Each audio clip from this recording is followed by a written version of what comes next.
broadcasting live from the studios of People TV in Atlanta, Georgia, and on behalf of everyone who assists in the production of As It Is Written, I'd like to thank you for joining us.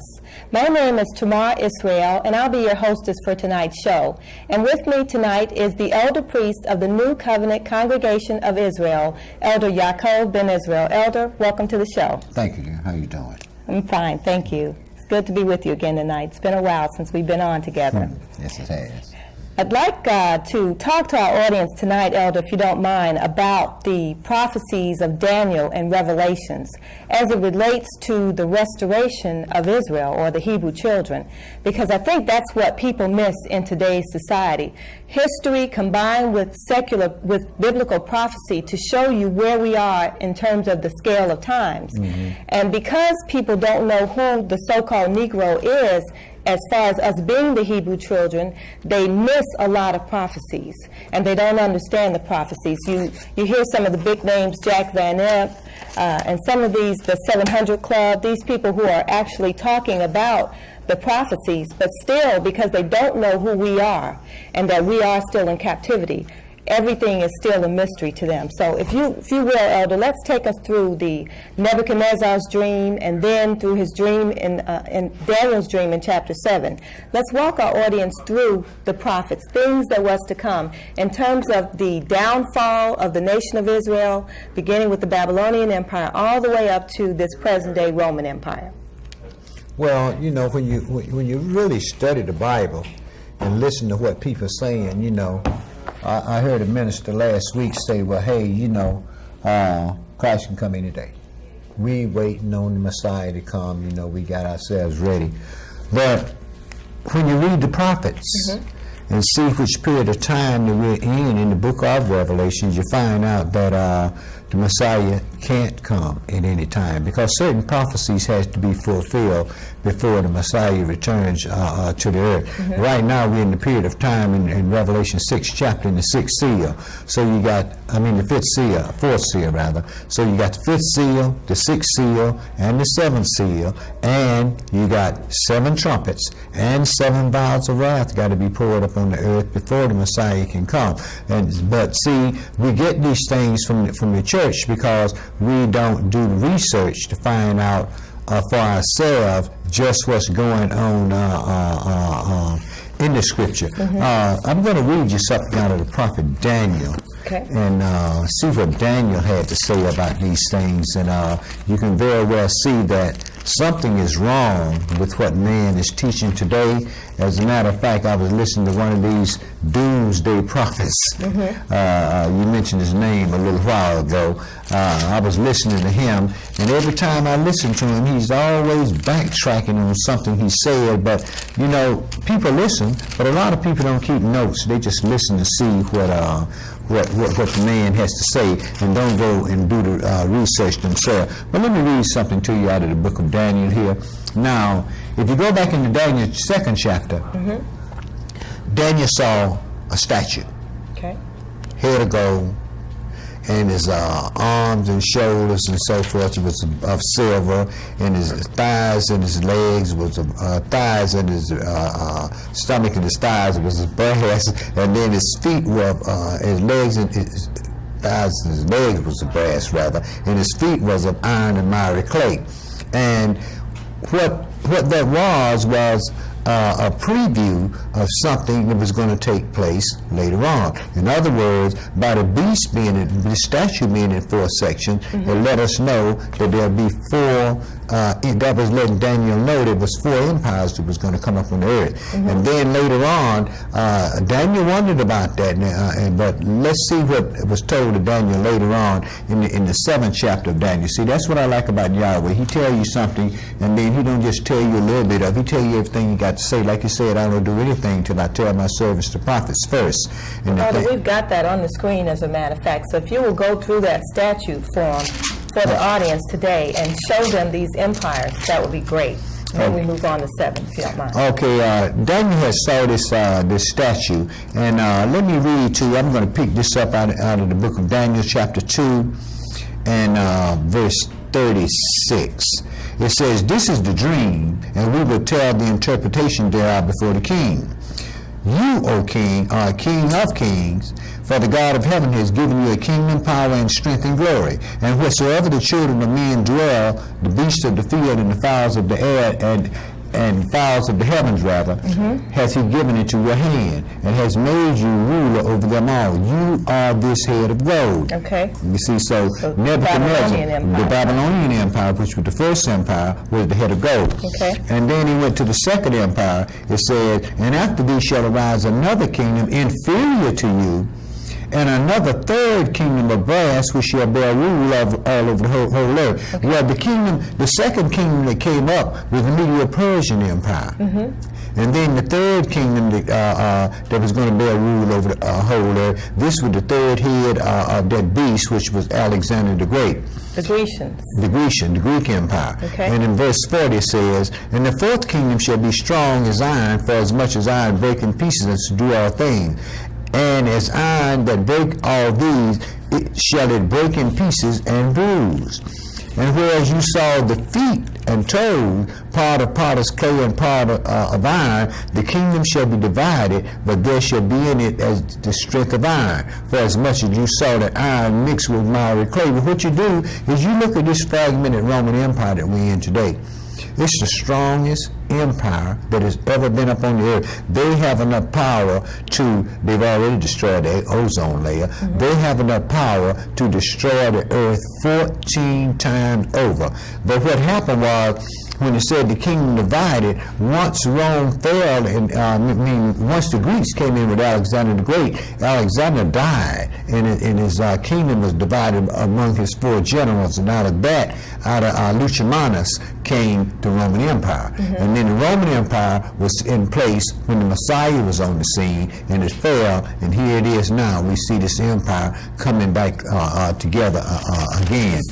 And Elder, the wild part is all of this is history. You can look all of this up and know that these 4 empires came and went exactly as you just stated. And we're still living in the fragmented Roman Empire today. Go ahead, Elder.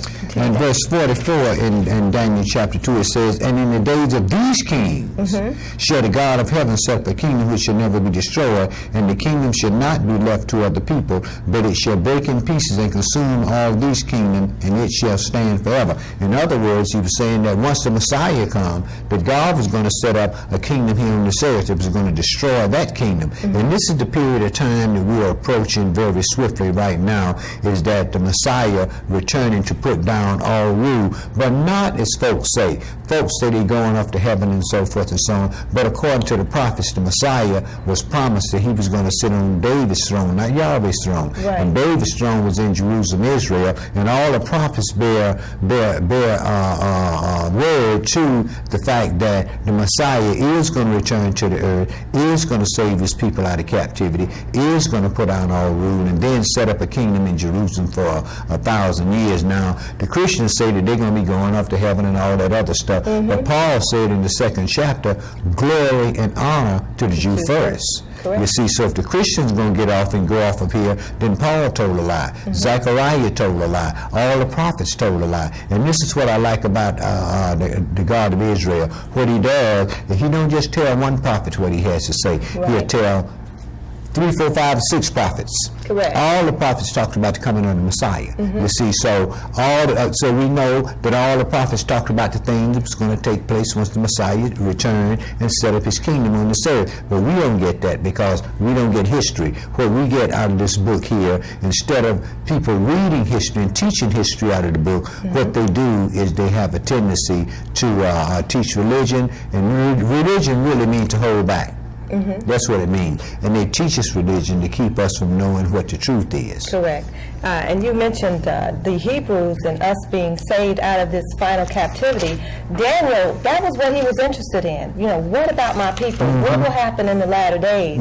And Yahweh showed him that these 4 empires would come upon his people, and that we would withstand all these 4 empires.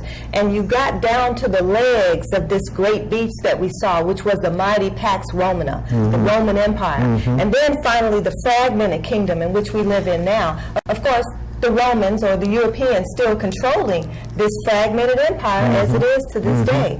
As a matter of fact, the Gentiles, who are the Europeans, have ruled the earth for the longest period of time than any other race of Noah's 3 sons. Right, they were given 2,520 years to rule. Correct, correct. So people don't understand that the Fourth Empire fell in 476 AD, but here we are today with the Roman Senate. Our government is based on Capitol Hill. In Rome, it was called Capitoline Hill. The architecture of our seat of government in Washington, D.C. is patterned after Rome. So we are still living under the Roman Empire. And not just us, the whole world is patterned after Rome. Well, the way they disguised that is they wouldn't call it the revived Holy Roman Empire. What they called it is the New World Order. You see, the New World Order. It's the Old World Order that was set up back in you had the Babylonian Empire, that was the New World Order.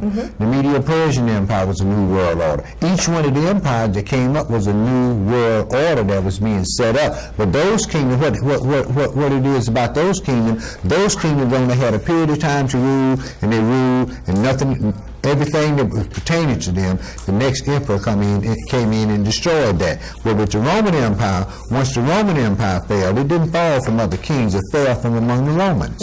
And it's the Romans that's putting this thing back together again. So a lot of people don't seem to understand that. Just like in the New Testament, Paul said he was a Roman, but he was from Cilicia. Correct. You see, what he meant was that he was a free citizen of Rome. Correct. You see, much like we are Americans. Right. We say we're Americans because we are here in America. Well, once they divided it up, then naturally the nations started calling their countries after their people. But when it's putting back together, it's putting back together as a New World Order with one currency and one king, just like and all the people worshiping one God, who is the adversary of the devil, and we can see that right now. All of the nations is offering the worship of Satan because they don't do what's written here in the Scripture. What they do is go to the New Testament, and they have built them a foundation in the New Testament that's not really built in the New Testament. It was built in, the foundation was laid in the Old Testament, and people don't go back into the Old Testament and read exactly what was said. In the New Testament, you may read 3 verses that says something.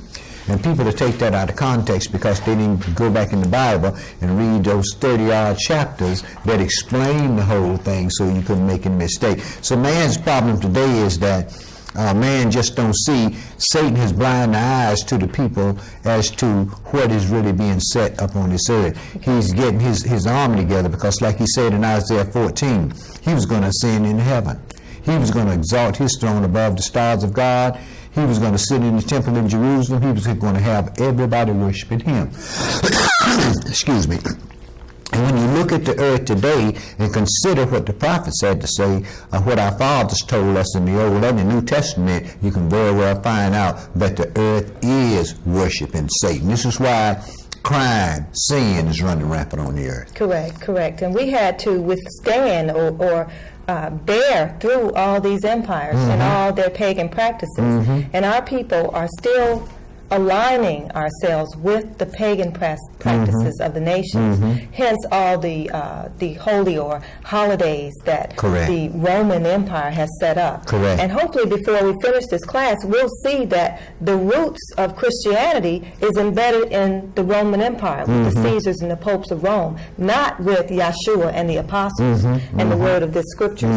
Elder, let's go on to Daniel chapter 7, and let's deal with that empire, and hopefully the camera can pick up some of these images that he spoke of to show that Yahweh's word is sure, and he showed us the same thing many different ways. Many different ways, because he showed us this thing 3 different times. He showed it twice in the Old Testament and once in the New Testament. And the thing of it is, a lot of people read the book of Revelations and they say, well, it's a lot of symbols, it's a scary book. But if you get back into the book of Daniel and read the prophets, you'll find out that the angel was the one that really interpreted the dream form so he could see what it is. And in Daniel 7 here, he saw the same thing that he saw in Daniel's 2nd chapter. He saw the statue with the 4 different kingdoms, right? And then here it is in Daniel 7. He saw the same thing, but he saw it a different way. And I'm going to pick this up at verse 1. It says, "In the first year of Belshazzar, king of Babylon, Daniel had a dream and visions of his head upon his bed. Then he wrote the dream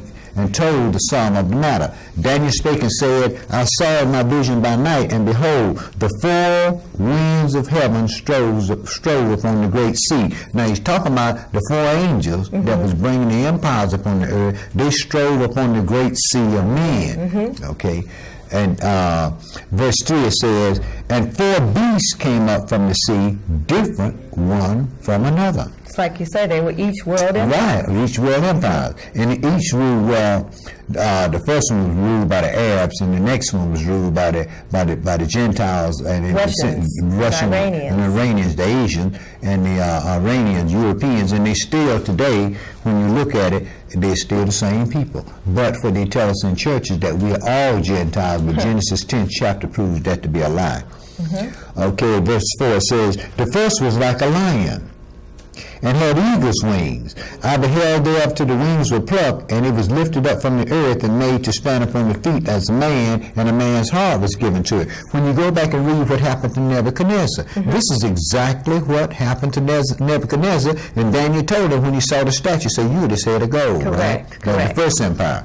Verse 5, "And behold, another beast, a second, like unto a bear." Today, Russia still called a bear, ain't it? Absolutely. And it was the Medo-Persian Empire that came in and took over from the Arabs, right? "And it raised up itself on one side, and it had 3 ribs in the mouth of it, between the teeth of it, and they said thus unto it, Arise and devour much flesh," right? Now this was the empire that came in on the Babylonian Empire in 539 BC. Okay. Verse 6, "After this I beheld, and lo, another like a leopard." It called Alexander the Great a leopard because of the swiftness that he conquered the whole earth. And that was 12 years, and nobody had ever conquered it that swift. "Which had upon the back of it 4 wings of a fowl. The beast also had 4 heads, and dominion was given unto it." Well, Alexander the Great died. And once he died, his kingdom was divided among the Seleucids of Syria, the Ptolemies, which ruled in Egypt, of course, who Cleopatra came out of, and Cassandra of Russia, and Lucimanus of Rome, right? And out of Lucimanus, Romulus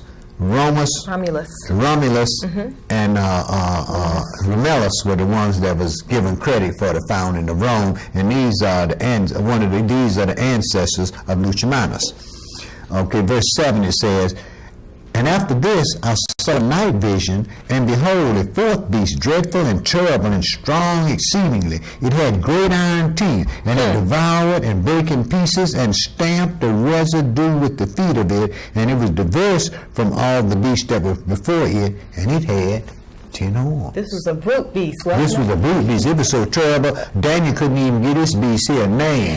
But it had, it devoured the whole earth, then it broke the earth in pieces, divided among themselves when Rome fell, and now they're stamping the residue of the earth with the feet of it. And you can see the results of that because all of the ecosystems are being destroyed on the earth, and the earth is just about at a place to where it can't sustain itself anymore. Verse 8 it says, "I considered the horns, and behold,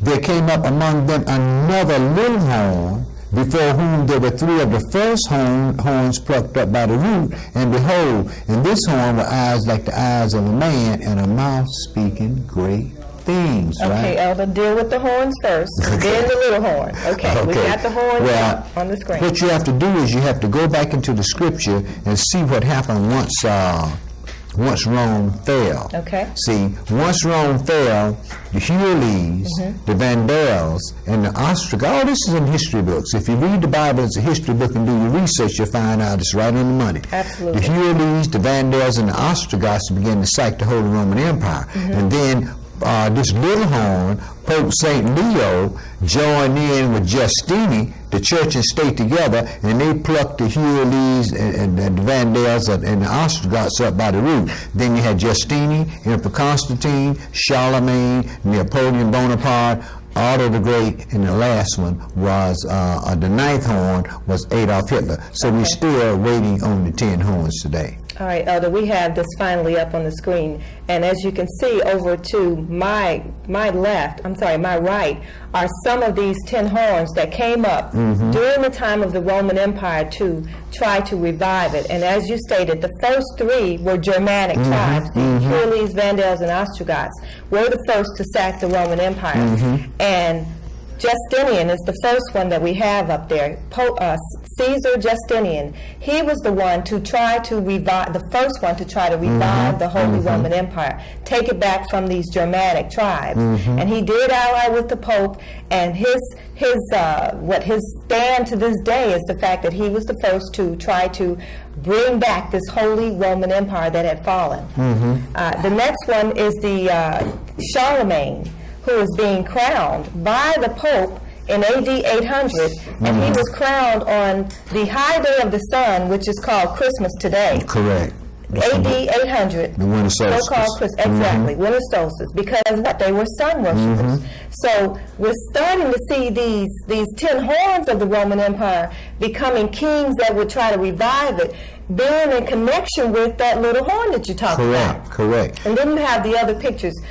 We had a picture of, I believe, as you go on, we've got Charles V, who was a France king, or Frank, as they called it at that time. Right. Exactly. And then you have a picture of Bonaparte himself. And these are historical men that you can look up. Correct. They're part of these 10 horns who came to revive the Roman Empire. So it didn't matter what European land they ruled from, their goal was to revive what the Caesars had established in Rome. Correct. And finally, you have Hitler himself. And if it was 10 horns and we already have 9, we're waiting on one more. Correct. One more horn. Correct. Okay. And now, Elder, let's talk about that little horn. Well, you have a comment on that. let me finish up with the 10 horns first. In Daniel 7 and verse 23, see, it says, "Thus he said, the 4th beast shall be the 4th kingdom upon the earth, which shall be different from all kingdoms, and shall devour the whole earth, and shall tread it down, and break it in pieces. And the 10 horns out of this kingdom are 10 kings that shall arise, and another shall arise after them, and he shall be different from the first, and he shall subdue 3 kings. And then when you go into that other little horn, it says, and he shall speak great words against the Most High, and shall wear out the saints of the Most High, and think to change times and laws, and they shall be given into his hand until the 3 1/2 years. But the judgment shall sit, and they shall take away his dominion to consume and to destroy it unto the end. And the kingdom and dominion and the greatness of the kingdom under the whole heaven shall be given to the people of the saints of the Most High, which is the 12 tribes of Israel." And Zechariah backs that up to when the Messiah set up his kingdom, he's going to scatter Judah to the 4 corners of the earth as the governors of this earth, right? And promised his apostles that they would sit judging the 12 tribes of Israel. And when you get in the book of Revelation, the 4 and 20 elders that were in heaven say they're going to reign as kings on the earth. But the church telling everybody they're going to heaven and reign. Absolutely. Okay, and let me finish this up. It says, the kingdom and dominion under the whole heaven shall be given unto the people of the saints of the Most High, whose kingdom is an everlasting kingdom, and all dominions shall serve and obey him. So even this other little horn that came up, he's going to be destroyed. When you deal with the little horn, you find out we'll deal with that later on. Now, Justinian, as you said, allied with the Pope. Correct. The Pope, or the Roman churches, who gobbled up the 7 churches that Paul began, that were Hebrew churches, even if they were spiritual Jews, they still were going to synagogues that were set up in the land, being taught by Hebrews. So the Europeans who were first converted to this way of life were converted to Judaism. Right. We know it in its purest form. And they were called proselytes. Correct. In the beginning, they were called proselytes. If the people in Syria, the Gentiles that first called the apostles Christians. Right. And that was a slap in their face to call them Christians, because when you go 20 years later in Paul's life, he said, I'm a Jew of Tarsus. And that was 20 years after Christ was resurrected from the dead. And Judaism is a culture, just like Christianity is a religion. And the two can't mix, because one say you don't have to keep the law, and the other one said you're going to keep it forever. Okay. You see, so there's a schism there, and what man has managed to do is this. People want something for nothing. So they tell people, so all you got to do is believe that Christ died for your sin, and have faith in that, and then call on his name, and you're going to be saved. Well, then our fathers did the same thing, and they weren't saved. They were scattered to the four corners of the earth after the Messiah came and died and was resurrected from the dead. That's what I don't understand. I mean, we are living examples of Yahweh's anger and his word being carried out to the letter. These four empires have all had us in captivity. Daniel was in the Babylonian captivity. Right. Daniel served under the the Russian Empire. So Daniel saw through this whole thing, and we're still captives under these Europeans. So why not take us for an example and begin to turn around and keep the laws, statutes, and judgments that Yahweh has given to us and all the earth that chooses to do his will. Man don't want to keep Yahweh's law simply because it cramps his style. It doesn't allow him to do the things that he wants to do the way the man want to do these things. But we have to understand one thing, that Yahweh said, you're going to do this forever. And this is what man don't want to deal with, is keeping the laws of God and doing these things forever. Now, we know that the Messiah died in the year of 33 A.D., right? The height of the Roman Empire. Right at the height of the Roman Empire. Now, I'm going to go in the year of 60 A.D. Okay, now he died in 33, and this is 60 A.D., so this is 27 years after the Messiah was resurrected from the dead. Now, Paul went amongst some of our people teaching the word, and let me read something to you here, Paul, that was told to Paul. This is in Acts chapter 21, and I'm going to pick this up at verse 15. It says, and after those days we took up our carriages and went up to Jerusalem. There went with us also certain of the disciples of Caesarea, and brought with them one Nason of Cyrus, an old disciple, with whom we should lodge. And when we were coming to Jerusalem, the brethren received us gladly. And the day following, Saul went in with us unto James and to all the elders that were present. And when he had saluted them, he declared particularly what things Elohim had wrought among the Europeans by his ministry. And when they heard it, they glorified Yahweh and said unto him, you see, brother, how many thousands of Jews there are which believe, and they are all zealous for the law. They believe, and they were still zealous for the law. Absolutely. Because the Messiah said, heaven and earth shall pass away, but not one jot or one tittle of the law till all be fulfilled. And we haven't fulfilled the book of Revelation, that many of the prophets yet. Absolutely. Elder, we're going to get back into Daniel. Let's pick up that little horn, and let's tell everybody who that little horn is, because, you know, some of these Christian TV ministers refuse to acknowledge this connection between the Caesars of Rome, or the kings of Europe, and the Pope. So let's talk about that for a minute. But we have a phone call, so let's invite our audience in to join us tonight in this conversation. Good evening. Give us your name and your question or comment. And we cannot hear the caller in the studio. We can never hear the caller in the studio, and ain't nothing strange. Everybody else hear the caller but us. Okay, we're going to go ahead, Elder, and let's talk about this Pope. But hopefully we can get this picture up on the screen of the Pope, or the office of the Pope. Give us the scriptures in Daniel and in Revelations that relates to these titles. He's called the little horn. He's called the man of sin. Right. The false prophet. The beast, the little smaller beast, or the beast that looked like a lamb but spoke as a dragon. So let's deal with those things in the scripture. Okay, now Daniel called him a little horn, and this little horn, I'm going to pick this up again in Daniel 7 and verse 8. He says, I considered the horns, and behold, he was talking about the 10 horns, right? There came up among them another little horn, before whom there were 3 of the first horns plucked up by the root, And behold, in this horn were eyes like the eyes of a man, and a mouth speaking great things, right? Now, this is what's interesting. I beheld until the thrones were cast down, and the Ancient of Days did sit, whose garment was white of snow, and the hairs of his head like pure wool, and his throne like the fiery flame, and his wheels like burning fire. A fiery stream issued and came forth before him. Thousands ministered unto him, and 10,000 times 10,000 stood before him, and the judgment was set, and the books were opened. Now, how can you have judgment without law, right?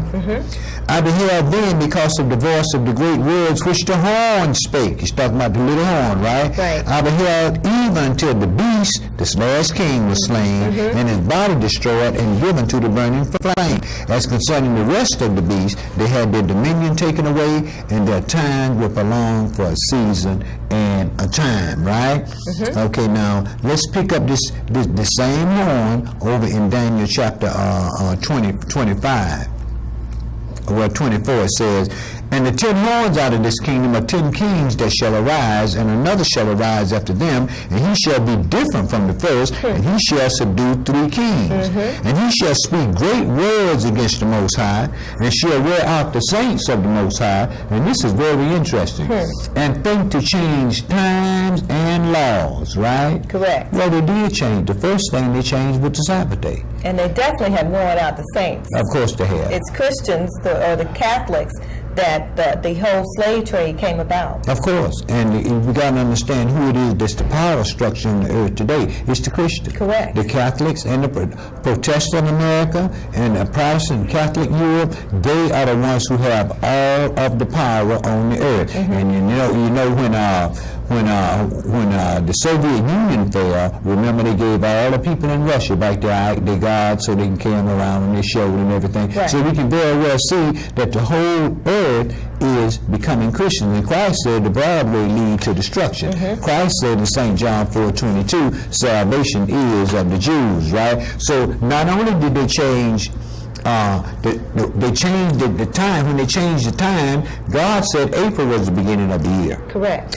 So the year Gentiles didn't want it in that month. So what they did was they changed it to January after Janus, the two-faced God that looks into the past and into the future. So they did change time and law, and we shall be given into the beast's hand for the 3.5 years of time known in the book of Revelation as the Great Tribulation period. And then think about the great law, the law itself. They say we don't have to keep the law. So the Roman Empire, coupled with the Pope and the Vatican City, have changed everything that Yahweh set up. And here we are, without knowledge of these changes, without understanding the roots of these things, especially Christianity, we go headlong into it, thinking we're serving our God. Correct. It's like Paul said, we have a zeal for Yah, but not according to knowledge. So I think we had that picture up of the Pope. Let's put up another picture, Elder, as we go into Revelations, where this little horn is dealt with. Okay, well, let me read just a piece out of Daniel that talks about that little horn. Also, this is in Daniel chapter 11, in verse 36. It says, and the king shall do according to his will, and he shall exalt himself and magnify himself above every god, and shall speak marvelous things against the God of God, and shall prosper till the indignation be accomplished, for that determined shall be done. Neither shall he regard the God of his fathers, nor the desire of women, nor regard any god, for he shall magnify himself above all. But in his estate he shall honor the God of forces, military power, right? And a God whom his fathers knew not shall he honor with gold and silver and precious stones and pleasant things. Thus he shall do in the most strongholds with a strange God, whom he shall acknowledge and increase with glory, and he shall cause them to rule over many, and shall divide the land for gain. Elder, we're going to hold your point right there. We're coming right back. We do have a caller online. I hope we can get you in tonight. Caller, go ahead with your name, your question, and comment, and/or comment. Can we hear that caller? Okay. I don't hear that caller. Elder, the popes of all the earth, I mean, there have been hundreds of years of popes of Rome, and truly, they did go in with flatteries. You see, the missionaries came first. They came spreading this lie of Christianity to the so-called natives all over the world. And they took lands by subtlety. Before you know it, Christians rule the world. But people have forgotten the roots of Christianity. Correct. It's deep in what we call Vatican City today. This is where they began to burn people at the stakes and call them heretics if they kept the Sabbath day, which was Saturday, because Constantine allied with the Pope and changed it to the first day of the week. So these popes are very influential in what? Doing away with Yahweh's law altogether. Correct. And people do call him Papa. Correct. Now in St. Matthew 24 chapter, the Messiah told his apostles, when you therefore shall see the abomination of desolation spoken of by Daniel the prophet, stand in the holy place, whoso readeth, let him understand. Then let them which be in Judea flee to the mountain, because there's going to be a time of trouble like it never was and never will be until that time, till that same time, and at that time your people Daniel shall be delivered, every one that shall be found written in the book. Now, what I like to do is in Revelation 17 here, I'm going to deal with some things with the Roman Catholic Church, which is head of the Protestant Church. We know that too. They started it really. Revelation 17. I'm going to start this at verse 1. And there came one of the seven angels which had 7 vials, and talked with me, saying unto me, Come here. I will show you the judgment of the great whore that sits upon many waters. Now, if we skip over here verse 15, it said, And he said unto me, The waters which you saw where the whore sit are peoples and multitudes and nations and tongues. In other words, this whore here had her skirt spread all over the earth, right? Absolutely. Verse 2, with whom the kings of the earth have committed fornication, and the inhabitants of the earth have been made drunk with the wine of her fornication, that religion, right? And all the kings that we've mentioned tonight were allied with these popes of Rome. Of course. They had to get the blessings of the Pope. Just like we saw, Charlemagne was crowned by the Pope as the Holy Roman Emperor. Well, George Bush is getting ready to go see him, ain't he? They got to pay homage. All the kings on the earth pay homage to the Pope. Okay. Verse 3. So he carried me away in the spirit into the wilderness, and I saw a woman sit upon a scarlet-colored beast full of names of blasphemy, having 7 heads and 10 horns. When we look back into the kingdoms was ruled by 7 heads. And then he told them the 10 horns out of this kingdom are 10 kings that shall arise. Correct. So we can very well see that this was even allied with the Roman Catholic Church. And when we get in Revelation 12 and read Revelation 12, it was Satan who had 7 heads and 10 horns. Gave him his power. And it was Satan who gave this beast, according to Revelation 13, it was Satan who gave this empire his power and his seat and great authority. And it said, these shall make war with the Lamb, and the Lamb shall overcome them. So we can very well see who it is now. It's the ones that got the power that's going to make war with the Lamb. And we know who that is. That's the Gentiles. Oh, do we have a caller online? Caller, hopefully we can get you in tonight. Go ahead with your name, your question, and your comment. And or comment. Go ahead. We're trying to pick you up tonight. Caller, go ahead with your question. I'm sorry. Technical difficulties. Please leave your name if you can talk to someone, and your number will definitely get back to you. Elder, okay. Yeah, just have to leave a number because it seems like every time we come on the show, everybody has to get their phone calls. But when we come on the show, no phone calls, and don't nobody know what the problem is, but they patch it up for the next show. Elder, okay, now we've dealt with him as the man of sin. Well, we haven't. Let's deal with Thessalonians for a minute. Let's still show this Pope for what it really is, because it doesn't matter which one it is. It's the one that's sitting in that seat when the Messiah comes, which is close at hand. Right. Let me finish this up first. Okay. This is verse 4, Revelation 17 and verse 4. It says, And the woman was arrayed in purple and scarlet color, and decked with gold and precious stones and pearls, having a golden cup in her hand full of abomination of the filthiness of her fornication. And upon her forehead was a name written, Mystery, Babylon the Great, the mother of harlots and the abominations of the earth. And I saw the woman drunk with the blood of the saints and with the blood of the martyrs of Yeshua. And when I saw her, I wondered with great admiration. Now, why would the Christian church be drunken with the blood of the saints? Simply because it's these Christians that brought God's holy people over here in this land here as their slaves. Correct. That's why she's drunk with the blood of the saints. Because they spilled it from the time we got on the ships until this very day. Well, they spilled it from the time they invaded Jerusalem. That's when it really started. Correct. Right. And back here in Thessalonians, let me find that in Thessalonians here and see what Paul had to say about this man of sin. This man of sin that was going to be revealed. If I can never find Thessalonians, I'm running a problem trying to find these books sometime. Thessalonians, okay. Let me read. I think we may have gotten a phone call in. Caller, go ahead with your name, your question or comment. Getting something. Caller, go ahead. Nope. Sorry. Okay, Elder. And this is in 2 Thessalonians 2nd chapter.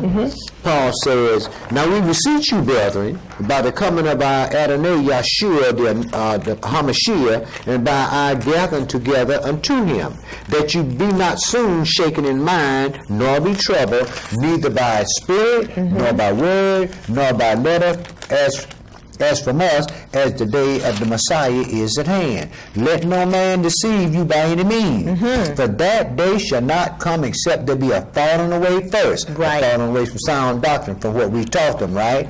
"And that man of sin be revealed, the son of perdition, who opposes and exalted himself above all that is called God, or that is worshipped, so that he, as God, sitteth in the temple of God, showing himself that he is God." Now so we can very well see what's going to happen is that the earth, these Christians, going to end up causing everybody to worship a man. You see, but it's the Pope that's going to be behind it. It's the Pope that's going to go in the temple of God and say that he is God. This is the same little horn that Daniel was talking about. He's talking about the ecclesiastical Babylon that was going to end up ruling over political Babylon. Right. And, see, that's what people don't realize. After the empire fell, Caesar no longer had complete control of the empire. Right. It was the Caesar coupled with Vatican City, coupled with the popes of Rome. Correct. They both yielded the power, and that's why when you get into Revelations, it talks about the beast and the false prophet being thrown in the lake of fire. Right. In Revelations 13 here it says, 13:1, it says, "And I stood upon the sands of the sea and saw a beast rise up out of the sea, having 7 heads and 10 horns, and upon his horns 10 crowns, and upon his head the name of blasphemy. And the beast which I saw was like unto a leopard, like Alexander the Great, right? And his feet were the feet of a bear." This is going back to Daniel 7. "And the mouth of a lion. And the dragon gave him his power and his seat and great authority. And I saw one of his heads, it was wounded to death, and the deadly wound was healed, and all the world wondered after the beast. And they," talking about the whole world, "and they worshipped the dragon, who gave power unto the beast, and they worshipped the beast, saying, Who is like unto the beast, and who is able to make war with him? And there was given unto him a mouth speaking great things and blasphemies, and power was given for him to continue 3.5 years. And he opened his mouth in blasphemy against God, to blaspheme his name and his tabernacle and them that dwell in heaven. And it was given unto him to make war with the saints and to overcome them. And power was given him over all kindreds and tongues and nations. And all that dwell on the earth shall worship him, whose names are not written in the Lamb's book of life, slain from the foundation of the earth." Right? So that's the revival of the Holy Roman Empire that we are coming into now. That's political Babylon. So this is that beast, that 10th horn. This is the 10th horn. After Hitler, which was the 9th, Correct. This is the one that's going to revive the Roman Empire Correct. for 3.5 years, correct? Right. Now, if you skip down to verse 11, it says, and I saw another beast coming up out of the earth. See? And he had 2 horns like a lamb, and he spoke like a dragon. He had the power of the political Babylon and the power of the Christian church, right? Verse 12, and he exercised all the power of the first beast before him, and caused the earth and them that dwell therein to worship the first beast whose deadly wound was healed. The Holy Roman Empire. Right. And it says, and he does great wonders, so that he makes fire come down from heaven on the earth in the sight of men, and deceive them that dwell on earth by means of those miracles which he had to do in the power of the beast, saying to them that dwell on the earth that they should make an image to the beast that had the wound by the sword and did live. And he had power to give life unto the image of the beast, that the image of the beast should both speak, and cause that as many as would not worship the image of the beast should be killed. And he causes all, both small and great, rich and poor, free and bond, to receive a mark in their right hand or in their forehead, and that no man might buy or sell, save he that had the mark of the name of the beast or the number of his name. Here's wisdom. Let him that has understanding count the number of the beast, for it is the number of a man, and his number is 666. That's the Pope's title. Exactly. And hopefully we can pick it up on the screen now. It's Vicarius Filii Dei, which actually means in Latin Christ's replacement. Correct. So he has exalted himself. He claims to sit in the seat of Christ. Correct. And his title, when you add it up in Roman numerals, equals 666. Then you have a coin, as you can see, that was from a past pope. I believe it's Pope St. Leo. On one side of this coin is the head of the pope. On the other side is that same beast, that same woman that you mentioned earlier, that was riding this revived Roman Empire that had control of it, sitting on the wall, which lets you know that it is the Vatican City, the Pope, who controls the whole world through this brute beast empire, the revived Roman Empire. Okay, you're right. You're absolutely right. A caller called in a minute ago into the office in there, and she wanted to know they wanted to know if the abomination of desolation was in America. Was in America? Is he in America? Okay. If he is in America, you can believe one thing: he's gonna get out of America, because America is going to be destroyed by Russia before they get this whole thing finalized together to make that last 3.5 year push. So this last king of the 3.5 years, if he is in America, then he won't be here at the time of that. I don't know who the next pope is going to be, but we do know it's going to come in, that the Messiah is going to return in the regime of the next pope. We know that. So whether he's living in America or Bulgaria or Russia or wherever, I don't know where he lives at now, but I do know this: he hasn't gotten the power yet. He will not have the power until he is crowned in front of everybody, satellite TV, until he's crowned in front of everybody by the Pope. And that's what's so sad about this, Elder. We die for lack of knowledge. The prophet Hosea said it, and now we have it with Paul speaking the same thing. All you have to do is take some time to research the Bible. You have a picture on the screen there of the ruins of ancient Rome. And it says, modern Christianity's forgotten roots. If you go back and deal with Rome and deal with the Vatican City and the popes and this Catholicism that has been set up and has spread out to to so many different denominations, including all the Protestants, that people don't even know that their roots began in Rome, not in Jerusalem. So we need to deal with that issue. And one of the major proponents or Caesars of Rome that allied with the popes to make changes that we talked about was Constantine. Let's talk about some of the changes that Constantine instituted. For example, he was the one that saw that vision of a flaming cross and went out to conquer. So talk about that a little bit. Well, a caller called in into the office and wanted to know if the Pope was alive in World War I. And where we're going now is back long before World War I. Go back to Constantine, Emperor Constantine. Emperor Constantine had a vision, and in his vision, he he dreamed that he conquered his arch enemy under the sign of the cross, right? So he allied with the Pope, and they went out and he won the war, and he was the one that made Christianity a man now. Right. He was the one that made Christianity the legal religion of the Roman Empire, and it was him and Pope Saint Leo that changed the Sabbath day from Saturday to Sunday. I think it was in, when was it, 312 A.D.? 312 AD, 312 absolutely. AD. That's when, so the Pope was around long before World War II. As a matter of fact, when the Pope was around, they had popes during the Roman Empire. All you have to do is get back into the history of the Roman Catholic Church, and they called it at that time the Universal Church. But then after Rome fell and they went into the Dark Ages, when they came out of the Dark Ages, they called it Catholic, which means universal. Hopefully we can get the picture of Constantine up on the screen. He was a part of those 10 horns to try to revive the Roman Empire.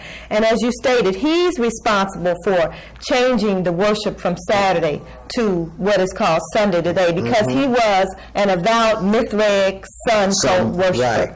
Listen to this, though. This is in a letter that he, where he said that his resulting letter showed the depth of his feelings regarding practices he considered Jewish. Here's Constantine. It appeared an unworthy thing, he wrote, that in the celebration of this most holy feast, we should follow the practice of the Jews, who have impiously defiled their hands with enormous sin, and are therefore deservedly afflicted with blindness of soul. Let us then have nothing in common with the detestable Jewish crowd, for we have received a different way. Correct. They So received they his started changing it all. Right.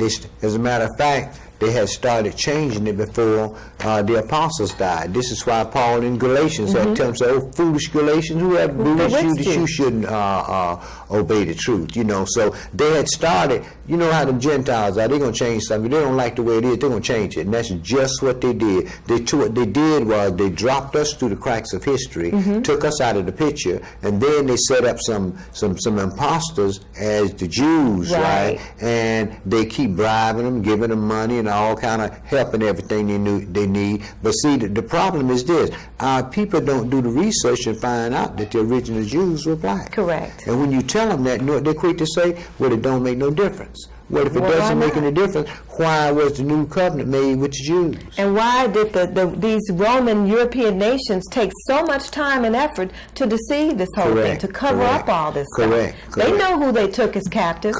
Because they said, sing us one of your songs. Right, and when you get back into some of their religious, what they call religious holidays, you have to ask yourself, what does reindeer and this God Santa Claus and rabbits and all that stuff, what does any of that stuff have to do with the Messiah? But who do we get that from? We got that from the Gentiles. Exactly.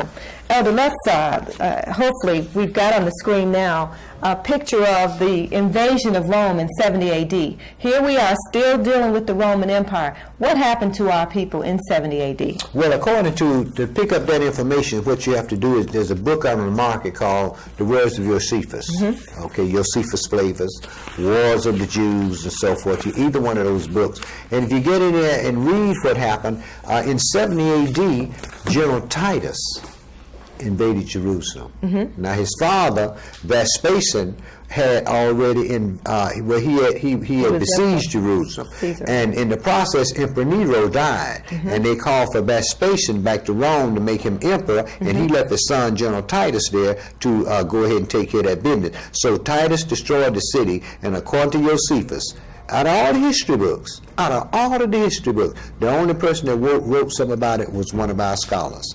According to Josephus, they killed off 1.5 million of our people. It was at Passover. And the last 97,000 they rounded up and sold to the Egyptians to work in the mines. And we stayed down in Africa 1,600 years. And the Egyptians were the one that, but the Africans were the one that rounded us up and began to sell us to the British, Spanish, Portuguese, and Dutch, the Brits, the people in Great Britain, England, and everybody was in on the slave trade because we had 10 tribes over there. And all good Christians. Right. French, Spanish, Russians, all of them, good Christians. Right. As a matter of fact, when the Spanish conquistadors came over here, the first thing they held up to Montezuma was the Bible. What you just saw is the Ark of Titus, which stands in Rome, Italy today to commemorate the victory over our people. This people now called a so-called Negro. That's a monument you can see over in Rome, Italy today that shows the total destruction of the children of Israel as a nation of people. Yahweh made our holy name to cease, not only from us, but from the world. And now we are people who have been misidentified, uneducated, and totally we don't know who we are as a race of people and have no idea of our history as preposterous take over our land and claim it as their own today. Correct. We're down to toward the end of our show, Elder, so we're going to have to wrap it up. But there is salvation on the wings. I'll leave you with the closing words. Will that out? Well, what I like to do is finish up in Revelation 17 about those 10 horns that Daniel talked about. It's Revelation 17 and 12. It says, "And the 10 horns which you saw, 10 kings which have received no kingdom as yet, but received power as kings 1 hour with the beast. These have one mind, and shall give their power and strength unto the beast. These shall make war with the Lamb, and the Lamb shall overcome them, for he is Lord of lords and King of kings, and they that are with him are called and chosen and faithful." So we can very well see that these last 10 kings that is going to run the empire, they're going to make war with the Lamb, and that is the Christian church. Praise God. Then all will be over. Peace will be in the earth for 1,000 years. I hope you enjoyed tonight's show. Please call us and give us your name so that we can call you back. Thank you so much, and we'll be back next week as it is written, Monday night, 9:30 a.m. Thank you for joining us. My name is Tamar Israel, and with me the elder priest of the New Covenant Congregation of Israel, Yaakov ben Israel. Good night.